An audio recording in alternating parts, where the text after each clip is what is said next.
Good afternoon, ladies and gentlemen. This is your boy Marcus Norman from Gentleman Style Podcast, your host of the number one podcast coming to you live in America. And today we have my very special guest, Mr. Sarry Ibrahim. He is coming to us live. And he was able to fit us in his busy schedule. He is being impactful and changing his community. A little bit about Mr. Sarry Ibrahim. He graduated from Keller Graduate School of Management in Chicago, Illinois, with a master's degree in business administration and a concentration in project management. He started his career at Allstate Insurance and as a licensed advisor, helping business owners protect their assets from various risks. He then became an independent Medicare broker, which is huge, Medicare, Medicaid, and a consultant representing large health insurance companies like Anthem Blue Cross, Humana, Cigna, Health Spring, you name it, he's been a part of it. And this man here has been a part of a community and helping people get to a better place in retirement. He is very impactful. He's very dynamic, and he is here to share and talk to us about the infinite banking mindset and to get us into a better mindset and take us to the next level, take your business to the next level, take your investing to the next level, and even impact your personal life and take that to the next level. So without further ado, I'm going to introduce my special guest, my friend, Mr. Sarry Ibrahim, to the show. Please like, share, and subscribe and share this message because it has to get out. And so we thank you, Mr. Sarry Ibrahim. Yeah. Thanks, Marcus. Thanks for having me on. I appreciate it. And thank you for the kind words too. Absolutely. Just speaking the truth, brother. Just being honest. I got to speak honest because we're not retiring well. We're not doing well, especially in a recession, especially in a pandemic. People are not doing well financially. And so I sought you out and I had to get you on the show because you have a message. You have something very important to show us and teach us. And we need to hear it because you're changing lives. And so we thank you, brother. Thank you for what you do. Thank you. Absolutely. So we're going to dive right into it. We're going to jump right into it. My first question to you, when I looked you up and researched, I found that infinite banking, but infinite banking has a unique carry point, and you like to help people. The first part is get people out of debt. But as a real estate investor, as a lawyer, doctor, what is the difference? Because I've heard this, there's a difference between good debt and bad debt, right? Not all debt is the same. Not all debt is equal. So what are some examples of good debt and bad debt that you've seen with your clients and your customers that you've helped? Yeah. Good debt is typically, it could be, for example, with low interest rates right now, with mortgages being super low interest. It could be leveraging your mortgage through a home equity line of credit or having a line of credit against a property that's appreciating in value, but the interest rates and the terms are so low that you could, for example, use that money for other purposes, other functions, and have that money grow somewhere else faster than you would be paying for the cost of the capital. In other words, if you borrowed, for example, at an interest rate of 3% and you're able to park your money somewhere that's earning you 5%, that would be an example of utilizing good debt, meaning that the cost of capital is less than what you're making. So you can have like a positive arbitrage somewhere else.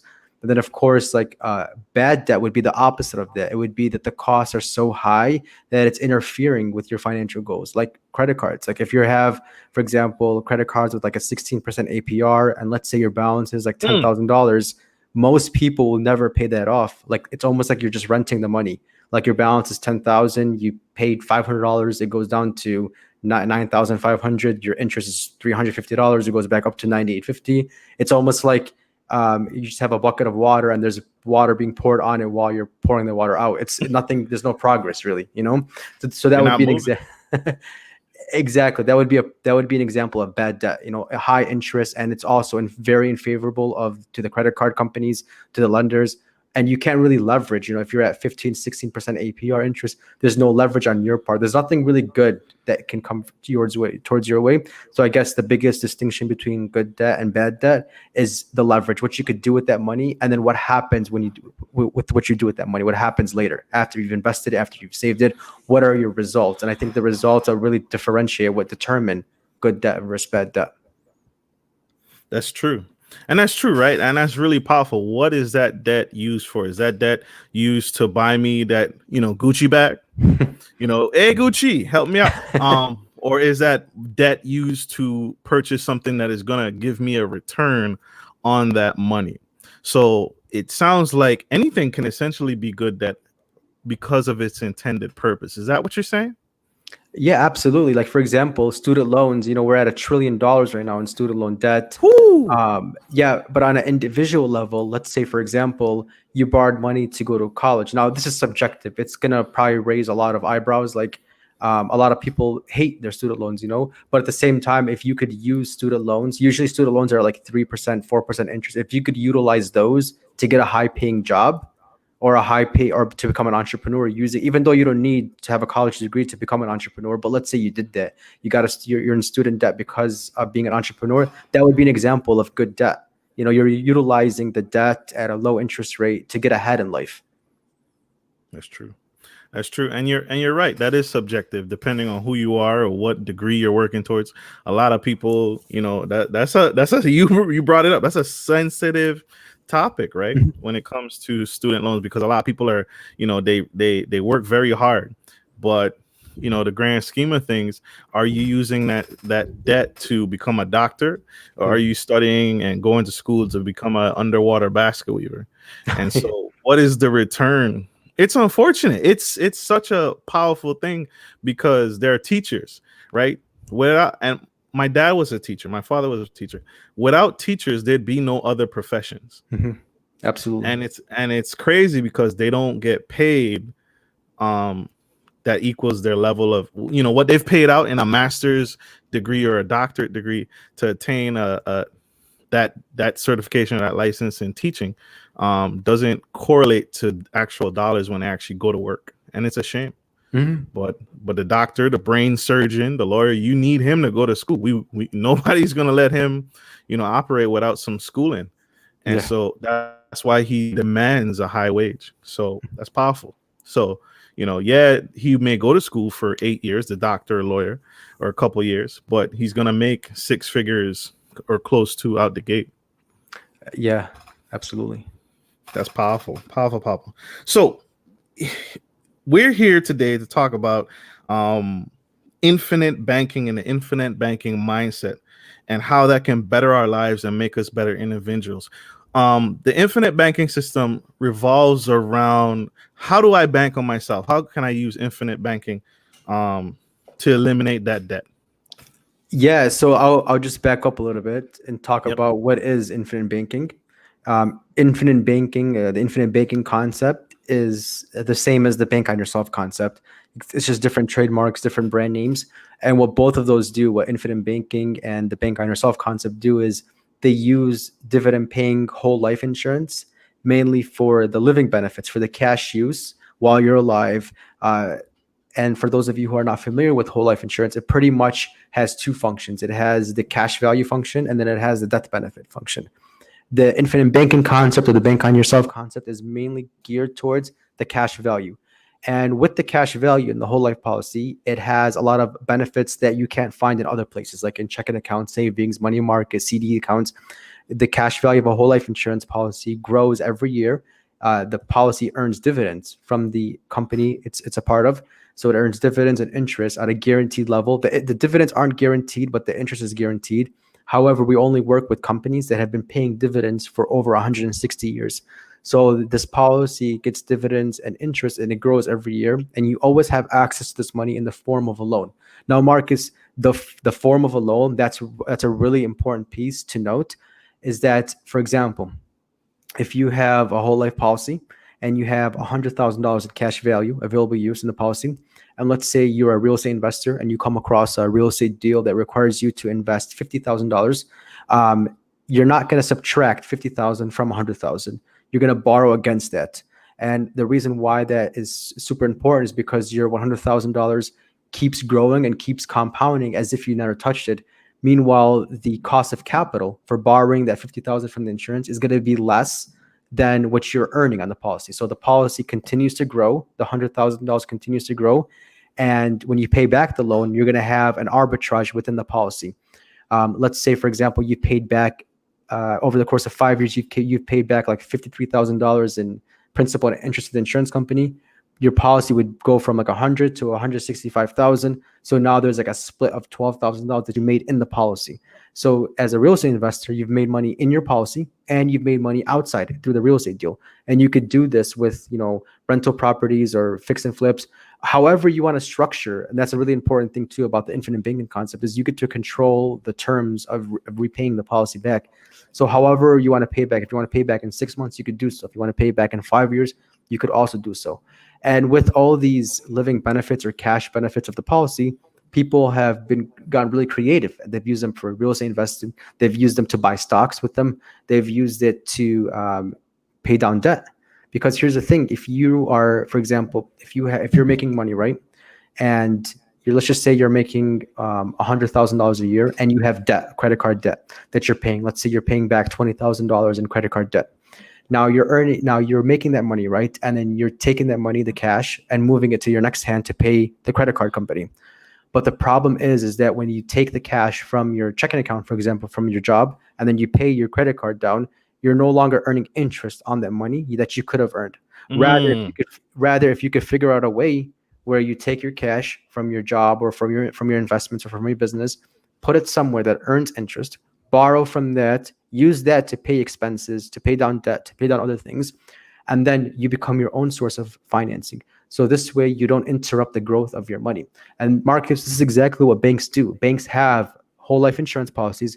They fund them with billions of dollars, and then they borrow from that, loan out to credit cards, home mortgages, lines of credit, and then they make money from the consumers out in the public and from the whole life policy at the same time. So the money is doing two things for them at the same time. And I think that's really an important topic to understand about the infinite banking concept. Is it's not necessarily about just buying a product or buying a service. You are thinking like a bank. You're doing things that banks and large corporations do, where they have their reserves. The reserves compound and grow every year. And then when they need to use money, they borrow against those reserves at a lower interest rate, at a lower amount. This way, they'll always be ahead. They'll earn more into their reserves than they would for the cost of capital. Again, another example of good debt versus bad debt. Wow. Hold up. Wait a minute. You're telling me there is a cash value accruing inside of my whole life insurance policy that I have access to, that I can borrow against to do. Now, are there restrictions? Can I, if I make that loan, they're like, oh, well, you're going to use it for this, or you can only use it for that. Are there restrictions on that? Or I can freely use this for investing purposes, wherever? You could use it for whatever. You could use it for investments. You could use it for a vacation. You could use it for whatever you want. What? Wow. You guys, that's powerful right there. There is cash accruing inside your whole life insurance policy that you have access to, that you can use for investing purposes, expansion, growth, building. And you said it's a loan. So that means I have to pay back that money, right? Is that correct? So correct. I can, if I'm a flipper, if I flip houses for a living, I can literally borrow against this whole life policy, buy this real estate property, fix it up, get it ready for the market, sell it, take the cash from the sale and pay back the loan. Exactly. Yeah. Yes. And then it's one and done. I can't do it again. I can't touch it again ever. Right. So once you borrow the money, you get your flip, you get the funds from that, you could put it back into the policy, and then 5 to 7 business days later, borrow that money all over again and keep doing that all over. Wow. I can borrow. So get that, y'all. You can borrow this money. This is your money. This is your cash value life insurance policy that you can borrow against and use to expand your empire, your legacy. That's what we're talking about today. What are the key differences? Because I know for some audiences, they struggle with the difference between whole life and term life, and you said whole life. What's the difference between whole life and term life insurance? Mhm. So term life insurance is exactly what it sounds like. It's for a term only. It's for a finite period of time, and usually it's 10 years, 20 years, or 30 years. And pretty much what it is it's only death benefit. It's only pretty much the insurance for the death benefit. There is no cash value. There's no equity in the policy. So, for example, you would get a term policy for $1 million, meaning if something happens to you, your beneficiary would get $1 million, and then you would pay a fixed amount every month. Let's just say, depending on your age and the state you're in and the city, it would be like $200 a month, and then you would pay that for 20 years. And if nothing happens to you in 20 years, hopefully nothing does happen to you in 20 years, that's it. You just walk away. The insurance company doesn't give you anything back. You've paid $200 a month for 20 years, and there's no equity in that. Now, this is not exact. This is not a bad thing. This is just how it works. It's a term. It's like renting a home. You paid your rent, and then you walk away. You don't take any equity back with you, and it ends too. That's a key distinction. With whole life, it's for your whole life, and there's only two ways a whole life policy can end: is if you stop paying for it, or if you pass away. The policy technically pays out to the beneficiary, and then it cancels. Also, whole life insurance has equity, it has cash value. So every dollar you put into the policy, it goes to two different places. It goes towards the cash value, and it goes towards the whole life insurance policy. Again, with term, there's no equity, no cash value that you could borrow against, and those are pretty much the two distinctions. Now, with the infinite banking concept, or the bank on yourself concept, yeah, it has to only be whole life. You can't use, obviously, term because there's no cash value, and you can't use universal life. Even though a lot of people think that they could use universal life, you can't use universal life, mainly because of the predictions of how the policy is going to do. Usually the index universal life policies and other universal life, the way they grow throughout the years is not predictable because the cost of insurance. So every year a universal life policy renews.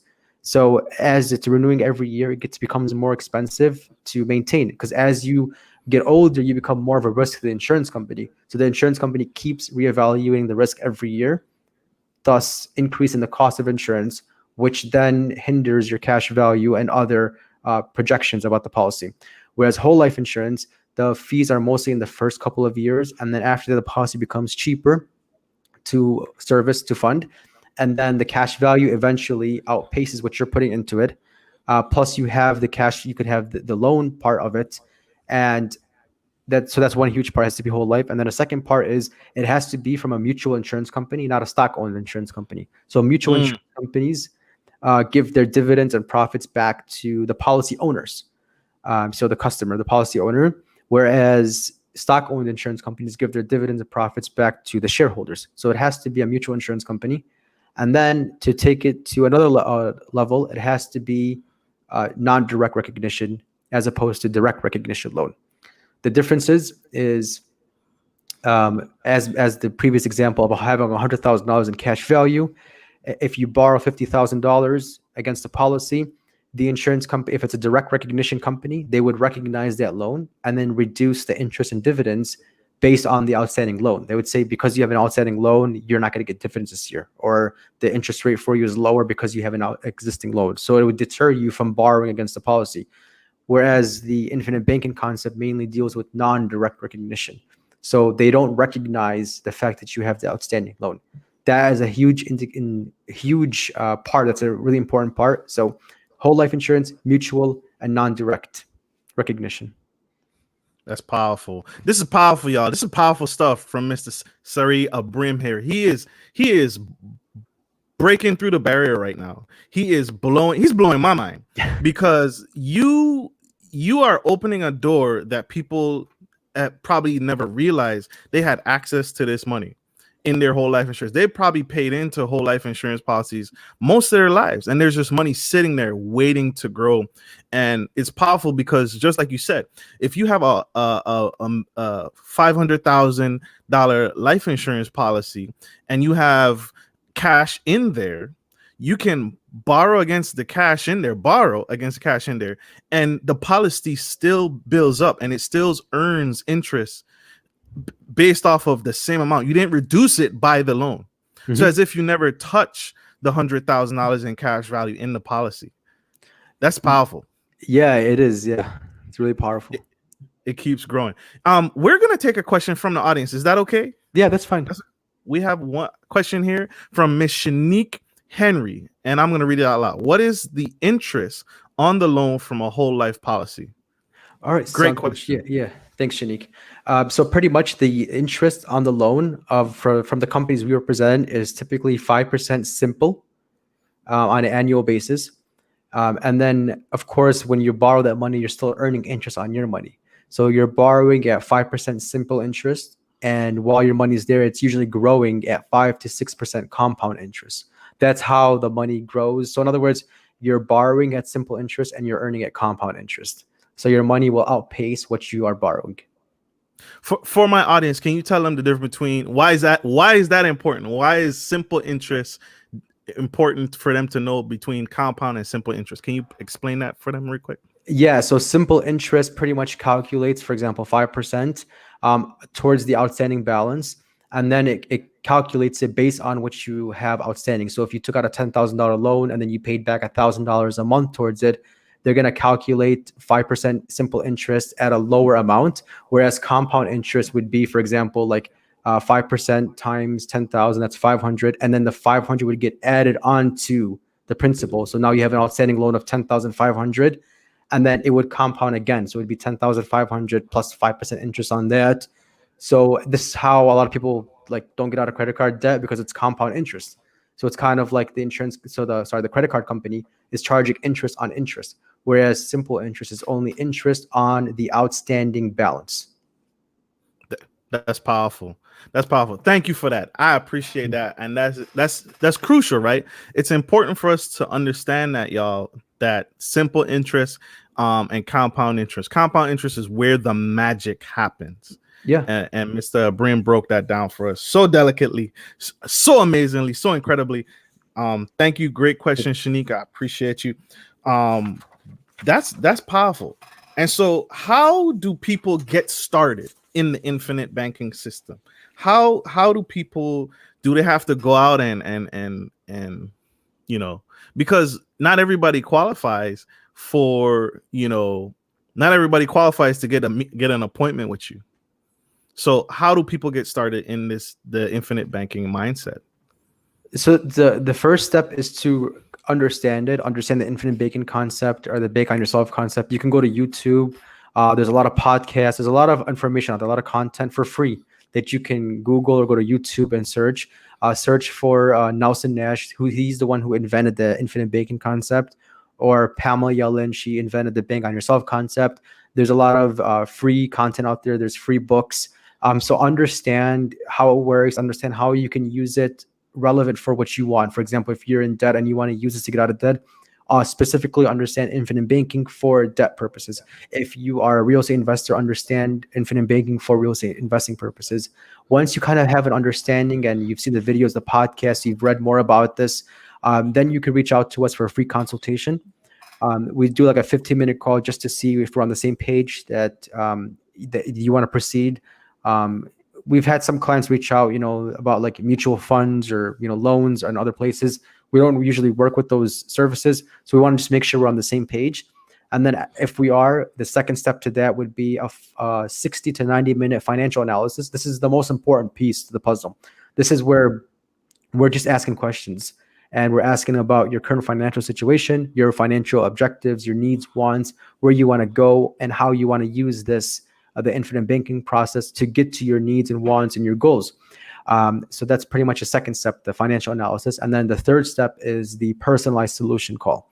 This is where we take the data that we gathered from the financial analysis and we build a custom solution based on what we gathered. So everybody's situation is different. We work with pretty much 4 insurance companies right now, and each company has different products and different amounts. So it's really hard for us just to guess on the product, amount, and company. We have to really understand the clients, where they're at, their specific situation. We've even had some situations where we get the client's certified public accountant in the picture, or their lawyer in the picture, just to make sure everything is consistent. We want to make sure this is going to improve your financial situation and not add any roadblocks to it. And then after that, we execute on the plan. And then we always do like a 6-month review with all our clients to see where the cash value is at, to see where they are financially and how this is improving, and if we need to make any adjustments. That's big. That's big. And so that's big, y'all, because this is why I always advocate for a broker like Mr. Mr. Ibrahim, because he has access. You're not going to get this if you go to State Farm, right? State Farm is one of those companies where he talked about that they only offer State Farm. Whereas if you work with Mr. Ibrahim here, he can shop the market between those four companies and give you the best value. And so this is why I'm always a big advocate for working with a broker whether it comes to real estate, whether it comes to anything. Yeah. Yeah. Because the broker has access to multiple platforms that he can actually give you more value versus the State Farm agent or the the Geico, right? Well, Yeah. Geico is a bad example, but State Farm, he's a captive agent that can only offer you State Farm products, and if those products serve you or not, he can't give you any other benefit. Does someone have to do I have to live where you live in order to get access to those get access to you? I can get access to you virtually, but where in the can I live outside the United States and still access the benefits of these working with you? So it's a good question. So yeah, so I most of my work, about 95% of my work is all virtual. It's all over Zoom or online phone calls, all virtual. So and I work in all 50 states. Now let's just say you are outside of the country. We can do some things, but it's a little bit risky. Not risky, sorry, but we have to take into other things into consideration. Like if you're a US citizen and if you have lived in the US versus you're not a US citizen at all. If you're in Canada, we could do this exactly identical to the US. But let's say you're in Europe and you want to implement this, we still can, but there's just more barriers to come across. Now, Marcus, let's say, for example, you live in Virginia, you get your whole life policy here in the States in Virginia, and then you move to Europe, then you can easily access the cash value in your policy as if you were in the States. So you would get a form, you would fill out that form. It would ask you where you want the money to go, the loan to go. And you would put the checking and routing, which could be a bank in Europe, sign it, fax it over, which you could fax anywhere in the world or email anywhere in the world. And then 5 to 7 business days later, the loan would go there, and then vice versa. To pay it back to the insurance company, you could use the same bank. So if it started in the US, it could easily be adaptable or mobile. But if you're completely outside the US or Canada, it can kind of get a little tricky, but I think still reach out and we can see what we could do. That's perfect.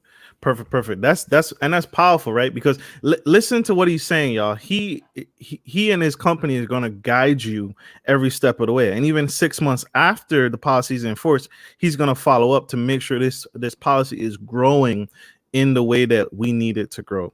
Mm-hmm. And that's big. Right, the typical life insurance or financial agent is just going to say, okay, this is the policy, this is based off of what you tell me, this is what you qualify for. You buy the policy, you pay for the policy, and then he may not see you for the next decade. Yeah, right. And that defeats the purpose, right? You have this cash growing. I had a whole life insurance policy that I had for years, right? And I had this money sitting in this thing, and I never knew that I could even touch it because my agent never followed up with me, because he was thinking transactional. He just made a sale. He's good to go. He doesn't need, he got the policy onto the next one, onto the next big sale.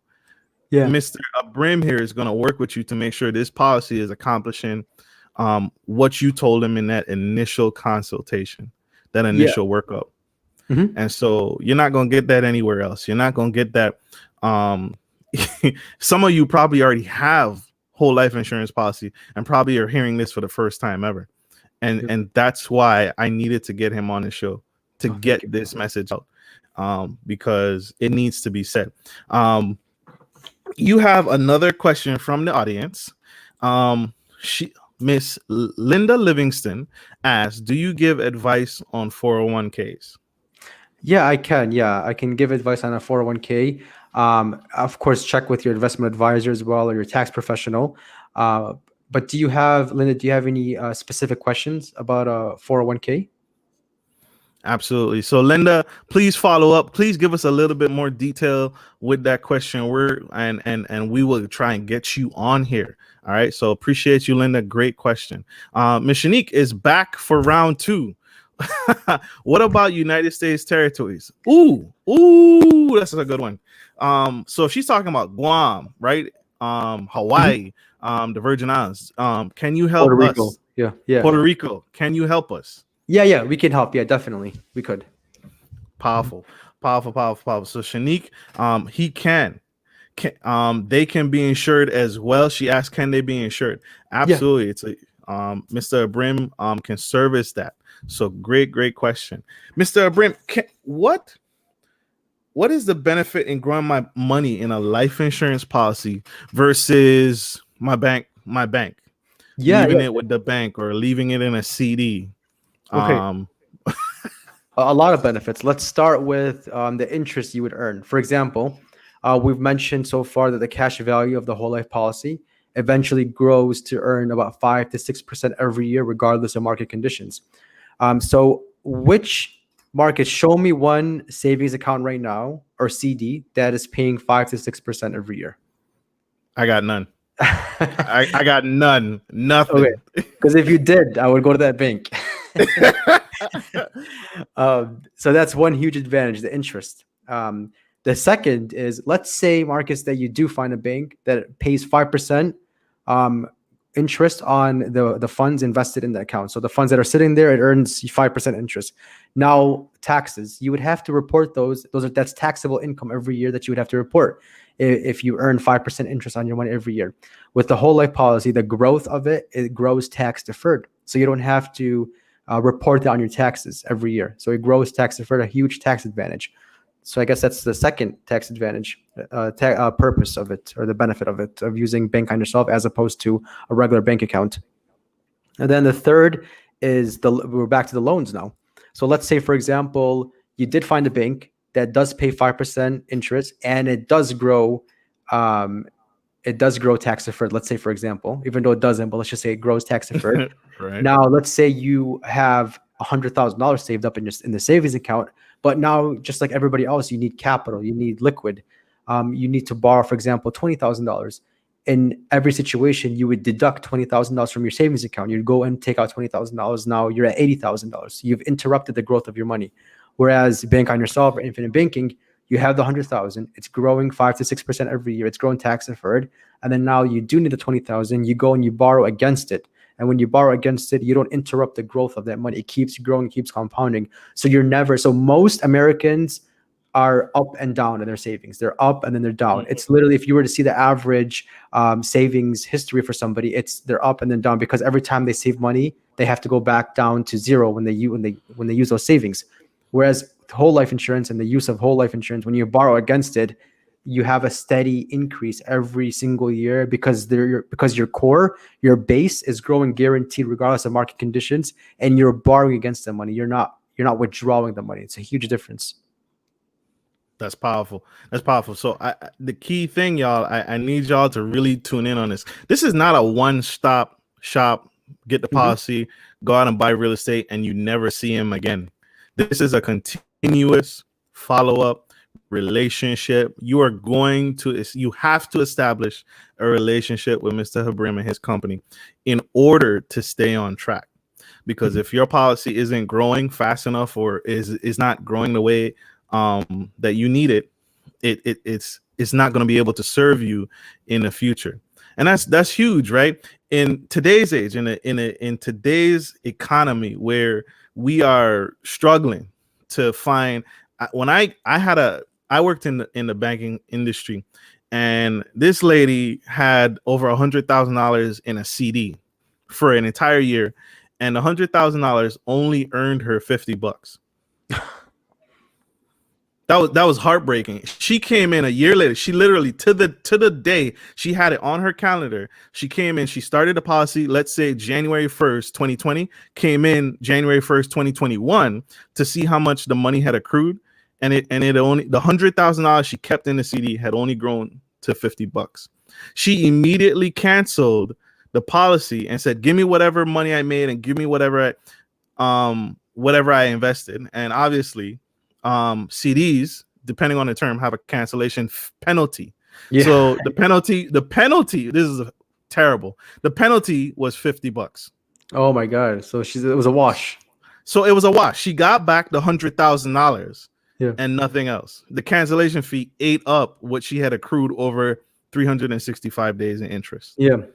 So And then, yeah. Go ahead. No, that's To take it a step further, she actually lost some money because she could have put that $100,000 somewhere else that would have given her a guaranteed return. So she, in theory, and then plus inflation too, you have to take that into consideration. Everything goes up every year. Average maybe depending on the markets, 2 to 3% every year. So she actually, by having $100,000 in year one and then $100,000 in year two, there was a loss. She should have mm, earned. You know what I'm saying? go ahead. No, Yeah, so your I'm money just has to, your money, in other words, long story short, your money has to keep growing. It has to keep compounding and keep growing because you have other risks out there. You have inflation, you have the cost of goods and services increasing, you have the loss of opportunity costs you could have earned somewhere else. So your money has to live somewhere that's always going to earn compound interest and grow regardless of market conditions. see. That's powerful, powerful. We are back. Y'all, this is Marcus Norman Gentleman Style Podcast. Please like, share, and subscribe. You're not going to get this message anywhere else unless you book a consultation with my special guest, Mr. Ibrahim, and his company is changing lives. We have questions again from our audience. Miss Betty Lewis. She says, I love bank on yourself systems. I use universal life insurance. Do you have a preference between universal life and whole life? So she's stabbing at the core right here. Yeah, She's like, yeah, where is your heart at? yeah. Thanks, Betty. So it does have to be whole life insurance for the true bank on yourself system.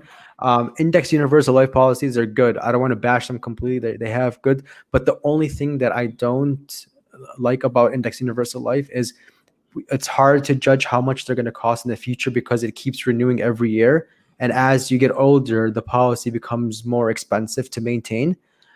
So that's just the only thing that I don't really like about index universal life. Again, I'm not bashing. I'm not saying it's a bad thing. It's just, I think, in my opinion, the most important part about the bank on yourself concept or system is predictability. Being able to predict how much you'll have, 20 or 30 years from now, how much you have in cash value, and how much the death benefit will be 20 and 30 years from now. And I would want to predict that both of those would be, 3 or 4 times what it started with, 20 or 30 years ago. So, and I think that index universal life is kind of difficult to do that with, for it to multiply on a guaranteed level over, 20 or 30 years. That's just the only difference I have between whole life and index universal life. Great question, Betty. Great question. Thank you so much. I have to stand by my man here, Mr. Abrim, because whole life, the thing we all need and we must have is time. And with a whole life policy, those premiums will never change. Mm-hmm. And that's what Mr. Abrim is talking to my audience here. He's talking about predictability. And the predictability, because it's universal life, index universal life, you can't predict what that market is going to do. Whereas Mr. Ibrahim here specializes, and he specializes in all things, but he has that tint, and I have to agree with him. He has that tint to a whole life because it's predictable, and that's why the four companies and insurance companies that he backs, that back him, they have been in business and been doing business for over 100 years. That's predictable to me. I can predict that. I can't predict what the stock market is going to do next week. I can't predict what those index funds are invested in are going to do a year from now. But I can predict that this company, who has a track record of 100 years and has paid out their life insurance policies for a set number of time, I can predict that. And so, great question, Betty. Thank you, Mr. Abrim. I'm with it all. I'm here for it. We're all here to learn. We're all here to grow. Miss Shanika is back for round 3. She is jabbing and swinging at the fences here. Are you still good on time, Mr. Ibrahim? I want to be very respectful. Yeah, I'm good. Thank you. Yeah. Perfect. So Miss Shanique asked, for whole life insurance, do you have to get a medical exam to be insured? Good question, Shanique. So technically, yes, you do. However, we have one company right now that has accelerated underwriting. If you are, I forgot what the terms are, but if you're within a certain age group, there's no underwriting. It's accelerated. What the insurance company will do is, instead of them doing a full medical exam, they'll just do like in the background, they do this. They pull like a HIPAA thing where they go through and they're just seeing if you have anything like major. And if you don't, you're automatically approved for the policy. So you can bypass the full medical underwriting. But typically, that's a very small situation, but in most situations, there is going to be a medical exam with the whole life policies. Absolutely. So absolutely, and that's key. Why do they do that, Mr. Ibrahim? Why do they do a medical exam? Can you touch on that? Yeah, it's for risk management. Think about it this way: the insurance company, it's a for-profit business. They're in the business of seriously, yeah, it's a for-profit business. They have to make powerful financial decisions. So when they take on a client and a client agrees to, for example, $1 million in a death benefit, and they have cash value, the insurance company has to guarantee the cash value in the form of a loan, and they also have to guarantee the death benefit in case something happens to that insured. So if they take on somebody who has a lot of pre-existing conditions, sadly, that person is going to be at a much higher risk. So it would be a sooner time for them to have to pay out that $1 million, for example, in this situation. So time is money. If the insurance company can figure out, because everybody's going to die, right? But it's just a matter Yep. of when, projected when. So if the insurance company thinks, okay, we'll take on this person's in good health condition, we can accept the risk because we're projecting in our minds that this person will live for another 40 years. Enough time for us to collect the premium dollars and to collect the premium dollars from everybody else, and enough time for us to invest that money in real estate, in the bond market, and safe assets, and for us to earn a return on that money. So that's just how and why they do medical exams. Absolutely, it's a risk. It's a risk. The insurance company, you're shifting the risk from yourself by trying to self-insure and shifting it to the insurance company. So the insurance company does a full workup. I had to do a full workup for my insurance Yeah. product, and a nurse came to the door. She met me wherever I needed her to meet me. If it was at work, she was coming to my job. If it was at home, she was coming to me. And she draws blood. She asks you to urinate in a cup. It's a full workup, and they have to see where you stand. If you got a pill box this big, like a shoebox, they're gonna take all of that into consideration when they write the medical exam. Like Mr. Ibrahim said, they take all of that into consideration. Because they have to. They're taking on risk. Yeah. What insurance companies have the most guarantees. Once the insurance company says, okay, we accept the risk, that's it. They have to keep their word legally. They can't go back and say, well, you were too sick. They have to know about everything because they're also, they won't accept the risk. Yeah, especially if they're going to pay you 5%. Yeah. If they're going to guarantee you a death benefit, and that's the key piece too. Yeah. I know we're talking about infinite banking and bank on yourself. That's something you can take advantage of while you're living, but also, and there's that death benefit, right? And so there you win on both sides. You win because you're getting access to your capital now, and then when that death benefit goes away, when you die, the death benefit doesn't go away, and that's exactly. big. Yeah. Even though a lot of people obviously don't like to talk about the death benefit, it's not that appealing, especially if you're in your 30s or 40s. That's probably the last thing on your mind. However, you can start working on that now to start funding it. That way, when you are, 70, 80 years old, hopefully much later than that, you're in your 90s, you've already built something in the past, and then eventually the compound interest in the policy will eventually pay for itself. The policy will pay for itself, because if you are, let's say, for example, 65 years old, and then you want to get a life insurance policy, like a term life insurance policy, good luck trying to get a life insurance policy when you're already old. It's very, very expensive, or you probably won't get approved because older people have more pre-existing conditions. So it's going to be a lot harder to get qualified. And even if you are qualified, you're looking at like premiums of like $10,000 or $15,000 per month for that. So it's better to plan way ahead and pay a couple $100 a month and have those returns for you, guaranteed growth. So that way, by the time you're in your 60s and 70s and 80s, you're older, you've already put in the legwork way longer. The insurance company's paying you dividends, they paid you interest, you have the policy paid up and paid for. Pretty much you've recouped the cost of the insurance, and you still have the death benefit, and you still have the cash. And you can use the death benefit too for long-term care needs. So for those of you who've seen family go to nursing homes, you understand the financial, not just the medical or physical struggle, but also the financial struggle too. Nursing homes, the average nursing home is $10,000 per month, and people pay that cash. They have no other choices. Not everybody in a nursing home is there because of a decision. They need 24-hour, long-term care. It's a medical necessity. So the families have to pay for that unless they can qualify for Medicaid. But in order to qualify for Medicaid, you have to have nothing no assets. So it's gonna, we're kind of gonna divert into a whole nother path right now, but it creates a lot of hardship, financial hardship. So if you have the whole life policy already funded, 30, 40 years ahead, or even 20 years ahead, you can plan ahead from this happening and use and plan more strategically for these financial hardships. Absolutely. Absolutely. Try getting a 30-year loan at 70 years old. They'll walk you out of the building.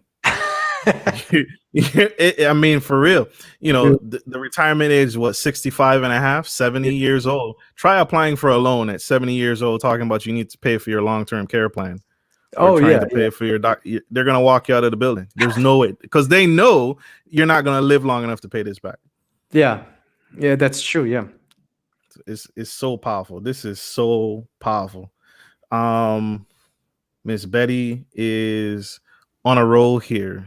I think this is just a statement. My aunt just went through that, and thankfully it got her home out of her make more than 5 years before she needed nursing home care. She would have had to give up that asset to Medicaid. It's true. Yeah, It's true. That's a good point, Betty. Thanks for sharing that. Absolutely. Mr. Ibrahim, what are the associated costs? You touched on it earlier. You sprinkled on it earlier. What are the costs to this policy? I know we're talking about the great stuff, but obviously there's an expense. What are some of those expenses to getting that whole life insurance policy? So for a lot of advisors, there's pretty much two ways they make money. One way is a fee for service. So they charge you a fee for doing the services, the financial services. Like if you went to an accountant and the accountant did, your taxes, you would pay for a fee for service for the time pretty much in there for their expertise. And then the other way the advisors make money is through commission from the products they sell. The insurance company would pay them commission. We are commission only. We don't charge fees at all for our services. So pretty much after we go through the financial analysis, we go through the personalized solution, then we find the company, find the product, we execute, and then you pay for the policy. Then the insurance company pays us, but the insurance company doesn't add that fee on top of it. So for example, if you agree to do $10,000 a year for a whole life policy, that's all you pay, $10,000 per year. And in exchange, you own the whole life product. Whereas we're not adding that on top of it. It's not 10,000 plus our commission. It's 10,000 total. And typically the fees in the first couple of years are the highest for the whole life policy. And then after that, the policy starts to grow. And we've seen around year 4 to year 5, the policy starts to break even because the cash value is compounding and earning dividends and interest. So pretty much we've seen a lot of positive feedback from clients where they would prefer to have it commission only. So that way they can walk away, they can buy the product and own the product instead of just paying somebody for their time and their expertise. Because if we're paying for time and expertise, then we're always going to be charging clients to talk to them. Every 6 months, we're going to be charging them, whereas when we get paid from the insurance company, we get paid one time in the beginning of the year. And then after that, all consultations from the beginning and throughout the whole time with the client, they're free consultations. You can call us once a month and we'll never bill you for, our hours like other professionals would.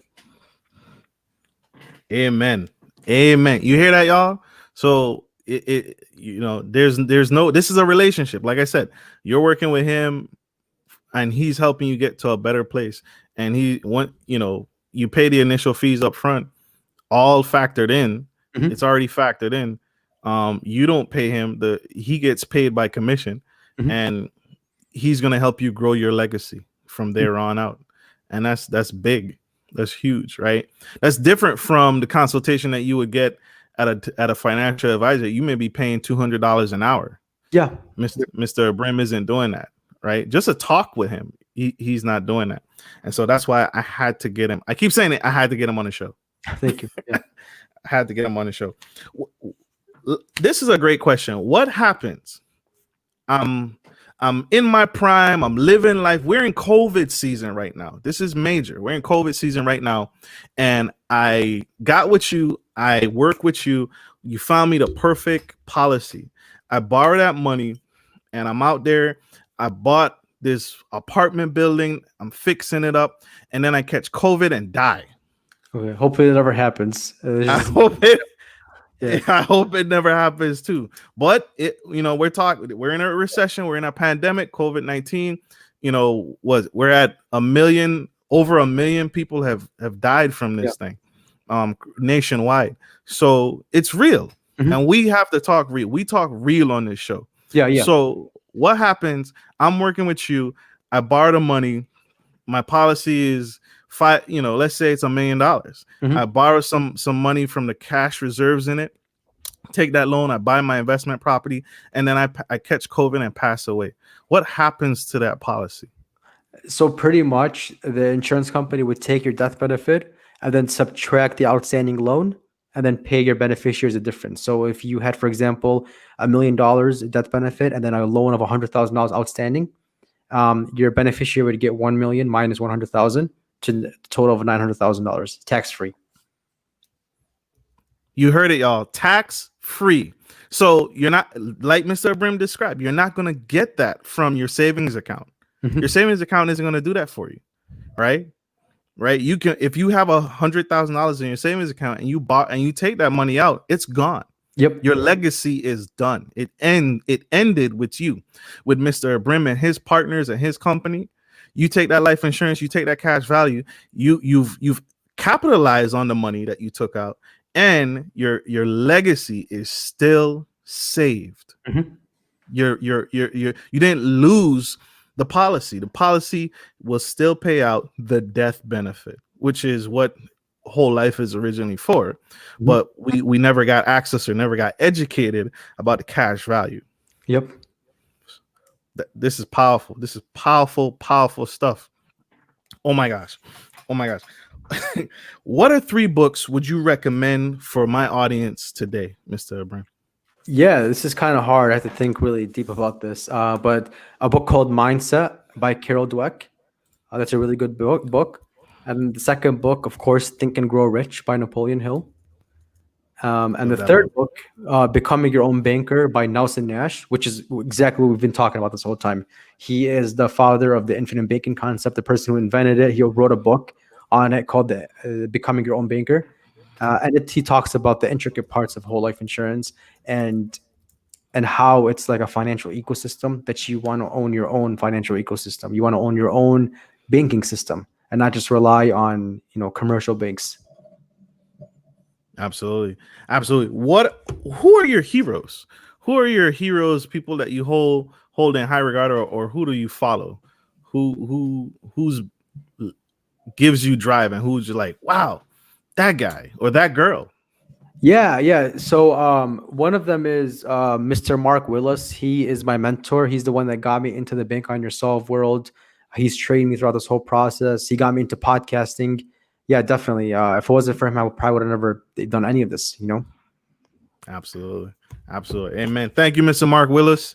We appreciate you. If you are tuning in, please like, share, and subscribe, and even be a guest on the show one day. Yeah. Yeah, for sure. But thank you, Mr. Mark Willis, for empowering this young man. Because we need him. We need him doing what he's doing and changing lives every single day. How do you give back to the community?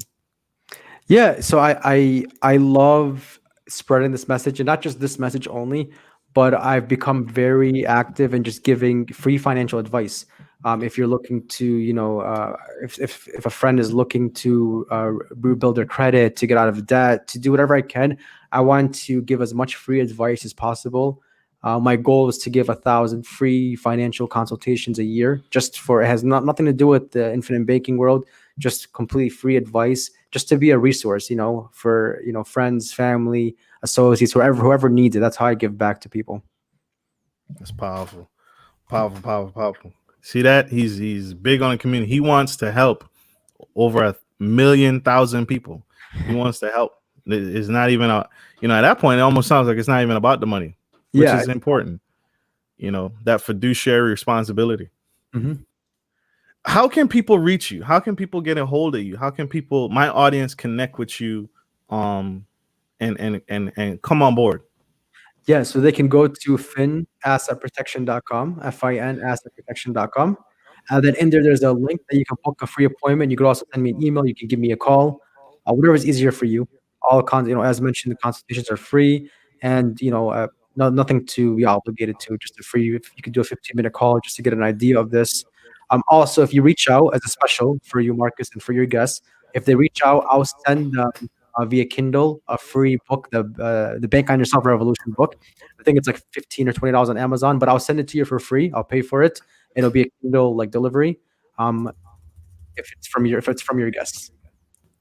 Wow, free Kindle book, one time offer, y'all. One time offer. You're not gonna get this. I told y'all, you're not gonna get this by Mr. Ibrahim and his company. Free Kindle book. Tune in the show, mention the show, mention Mr. Ibrahim, connect with him, get on that website. Let's put that website back up so we can connect and get that free book. If nothing else, but we should. There's something else there. But wow, thank you for that. Thank you. Wow. Y'all, Mr. Ibrahim, I want to thank you today for coming on the show. Thank you for making time in your busy schedule for my audience and helping us grow, helping us get to a better place financially, monetarily, and mentally. Mm-hmm. Mentally, my mind is blown right now. And, you know, I know that you are changing lives. I already know you are impacting lives, and you just opened the door for so many people. I pray for my audience. I pray for you that you continue to never give up. Thank you. Never stop what you're doing and never lose hope, because we need you. We need impactful men like you changing lives, because we are not retiring well. I'll just say it. We're not retiring well. And so you've just given us another tool, several tools to add to our toolbox. So thank you for what you do. Thank you, Marcus. I had a lot of fun with you. Thank you so much for having me on. Absolutely. So, ladies and gentlemen, like always, this is Marcus Norman, Gentleman Style Podcast. Thank you for tuning into the show today. Thank you for joining us, me and Mr. Ibrahim, on the Gentleman Style Podcast show. We hope this message serves you. We hope it's been impactful to you. And like always, ladies and gentlemen, take care of your friends, take care of your families, and like always, take care of business. This is Marcus Norman and Mr. Sarry Ibrahim signing off.